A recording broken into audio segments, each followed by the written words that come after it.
அந்த பிள்ளைய தூக்கிட்டு அவங்க அக்கா வர்றாங்க 7:30 மணிக்கு. நான் தான் கேட்டை திறந்துட்டு பார்க்கும்போது இந்த பொண்ணை பார்க்கும்போதே நினச்சேன் இது நம்ம வாரிசு போல இருக்கு. ஏன்னா பையனை அந்த பையனை பெற்று தங்கச்சிட்ட கொடுத்துருச்சு, இந்த பொண்ணை பெற்று அக்காட்ட கொடுத்துருச்சு.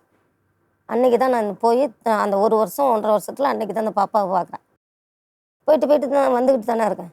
அந்த 1 வருஷத்துக்குள்ளே போயிட்டு வந்தேன். அதுக்குள்ளே அவனுக்கும் 1 வருஷம் கிட்ட ஆயிட்டு. நான் போய் எழுப்புறேன், அம்மா அந்த உங்கள் அக்காவை யாரோ வந்திருக்காங்க வா அப்படின்னு சொல்லி எழுப்புனதும் வந்தாங்க, போனாங்க, ஆஸ்பத்திரிக்கு போனாங்க.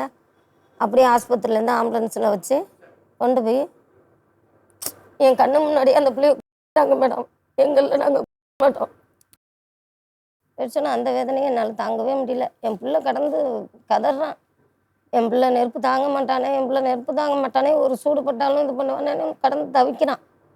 அப்போயும் நினச்சேன் எல்லாம் நம்ம செஞ்ச தப்பு தான், நம்ம பிள்ளைங்க அனுப்பியிருக்கக்கூடாது.